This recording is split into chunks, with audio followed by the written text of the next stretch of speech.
People get caught up in the, oh, during Ramadan, oh yeah, you just don't eat, you just don't eat. But it's not just about not eating. So it kind of humbles you. It's a time really for reflection.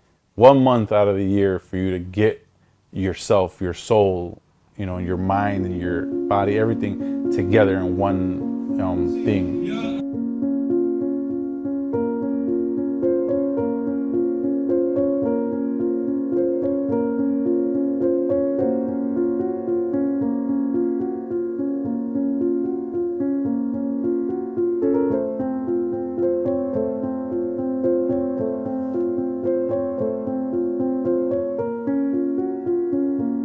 When we first moved to this neighborhood, it was predominantly white.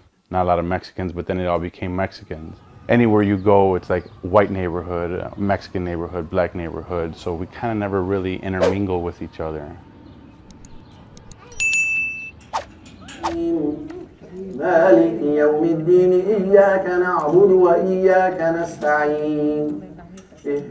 I am Mexican and Palestinian. We were raised with Palestinian culture pretty much my whole life. So a lot of the people that we talked to and associated with were Palestinian Muslim. Until just recently, I've been researching more and trying to get closer to the religion and learn more about the faith.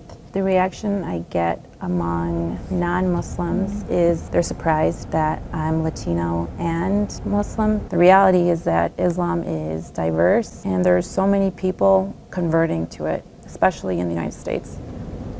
I was born into a Catholic family. My parents were Catholic. We were raised Catholic. At first I thought it was like the Arabs, I thought Christians were white, Catholics are Mexicans, and blacks are Baptists, and Arabs are Muslims, Traumatic experiences in my life, I don't know, I guess I would say it hardened my heart towards God and religion, or faith. I was a heavy drinker and heavy drug user. I smoked marijuana was my drug, a lot. And then I ended up going to prison. I did the 2 years in prison as a Muslim, but I was still in the gang life. So I came home, and I came home to this neighborhood. No Muslims around me. Even though my intention was to pursue my life in Islam, I fell right back into the same life. I didn't relate to my parents. It's so difficult to have a religious conversation with people who are not really open to listen about something else.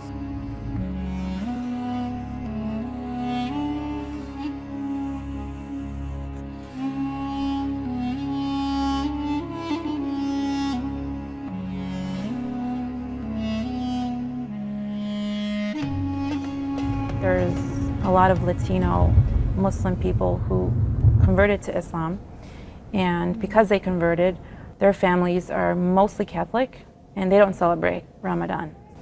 They don't have that sense of community or family who is also practicing. So they're sort of in the same situation as I am, because a big part of Ramadan is bringing people together. Thank you very much for attending our first iftar as Ohala Foundation. Just to let you guys know, I am going to speak in English first and then I will translate later in Spanish. So in my case, I did take Shahada with my mom when she married my dad when I was about 10 years old. It was hard realizing that I would have to do this journey by myself because my family wasn't really practicing at the time and I didn't have any Muslim friends. I also did learn that if you don't have someone to look up to, then it's your responsibility to become that person for somebody else. Allahu Akbar, Allahu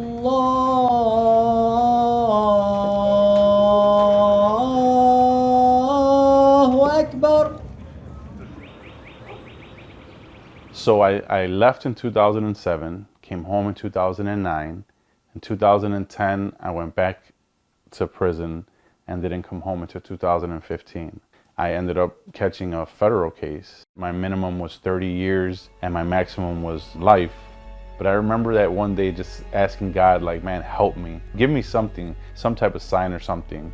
They put me in a cell by myself and I find 2 books, James Patterson and a Quran. And in my 8 years of being in prison, I've never, ever seen a Quran laying around anywhere. And I remember reading a passage that said, do you think that just because you say that you believe that you're not going to be tested? I didn't end up having to do 30 years. So the rest of this time in prison, I just stuck by the Muslims, ordered, books about Islam, read as much as I could, and just learned how to pray, fasted, and just avoided everything. Surprisingly, there are a lot of Muslims in prison. I met Cubans, Colombians, Puerto Ricans. This is the Quran I had during my last prison bit. So the first time I made the declaration of faith, I did it on my own. Like any other decision in my life, I always thought that the only person that would be affected by this decision would be me. And just like any other decision in my life, I was wrong.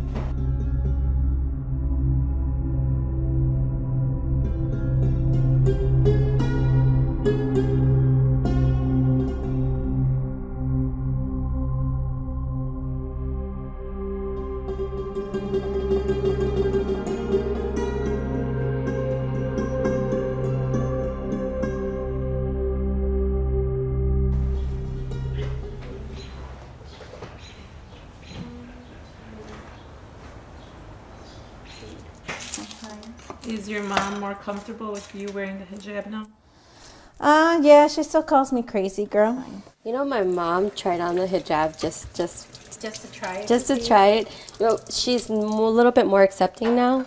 I had to explain how it was really meaningful to me. It took her like a couple months, and now Your mom is happy with it now? she's happy with it.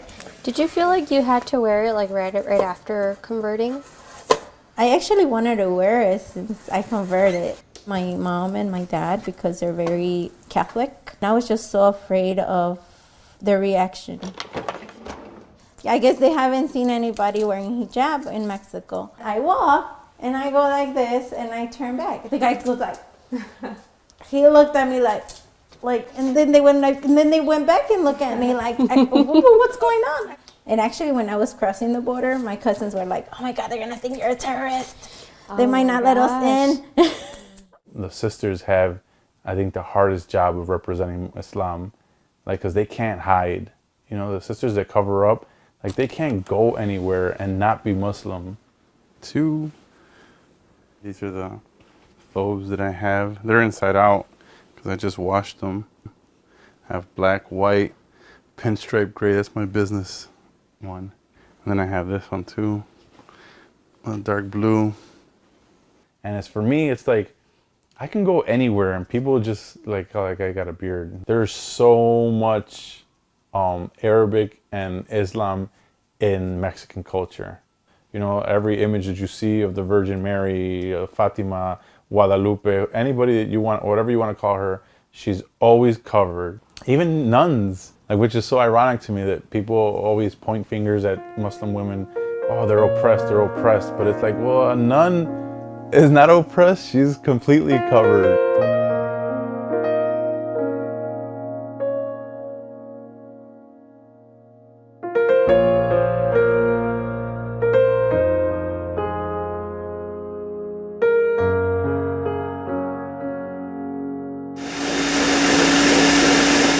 This is my first Ramadan as a convert, but I fasted 2 years prior. Don't you guys think it's important to feel that pain in your stomach to kind of remind you of why we're doing it? It was last Ramadan remember when we met her? Yeah. And my shahada. Yeah. You weren't Muslim yet. No, I Was that your wasn't. first iftar?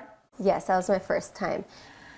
Did you tell anyone you were doing it, or you just... No, I didn't tell anybody. When I said it, I was just like, oh my God, I'm doing this. I couldn't even tell my family because they're very religious. I'm like, and that's sad, that you can't go to your family.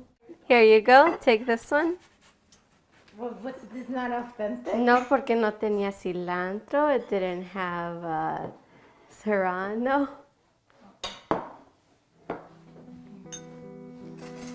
I knew it was gonna come up. I knew that the conversation about, terrorism and stereotypes, and I think that's one thing that either it can make you or break you. You could say, I want to break the stereotypes, or I'm scared of what others might say.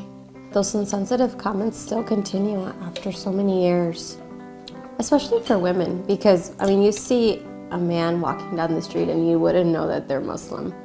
But if you see a lady with a scarf, it's like automatic, it's an automatic sign.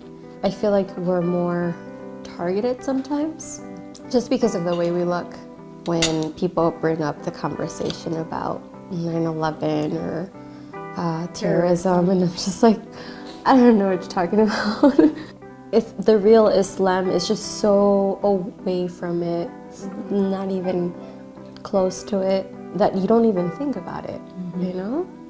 And the people that know that I'm a Muslim, they're like, well, you're Latina, and you know, the whole issue with like our president, and then you're Muslim, and the whole issue with him and Muslims, and it's like, you're attacked from both sides now.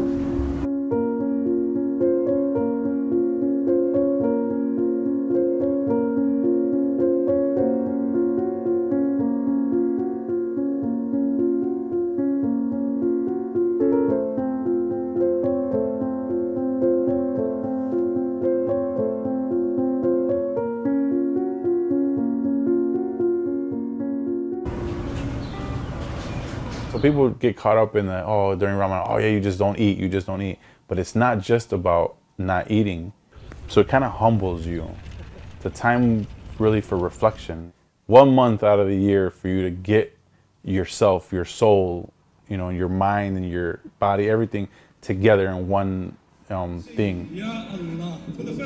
Prison is a bad place, but it was such a good place too. Like there were so many people that didn't know anything about Islam, but knew that Muslims fasted during Ramadan.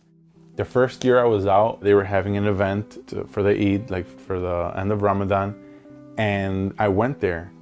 So I went and I started, you know, I prayed the prayer, and at the end I started introducing myself to Muslims, and they were, in the beginning, because I look Arab, they were like really open, you know, and you know, accepting, like, hey, and you know, having conversations with me.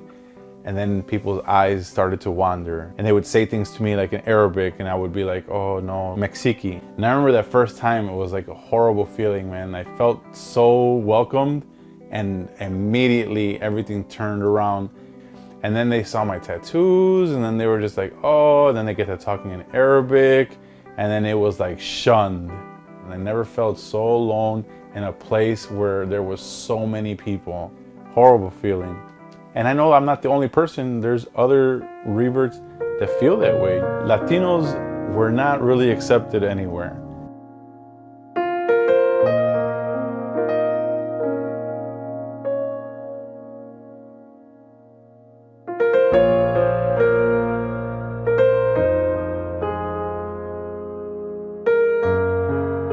We're not Arabs and we're not blacks.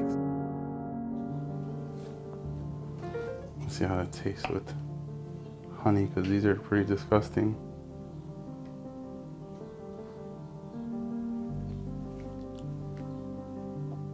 Oh, that tastes way better.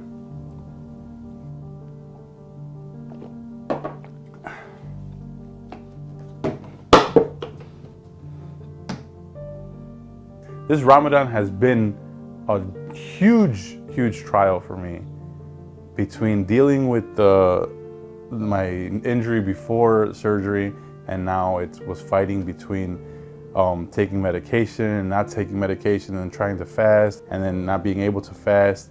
And it's just like, this definitely has been a very testing Ramadan. Yes, we got like 57 minutes and 55 seconds for the next prayer. Well, it's supposed to be this way, northeast.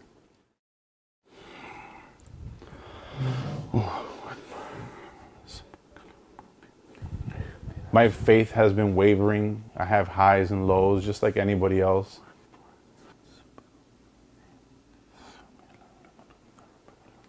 Every Muslim, no matter where you are, you're all praying at the same time, and you're all praying in the same direction.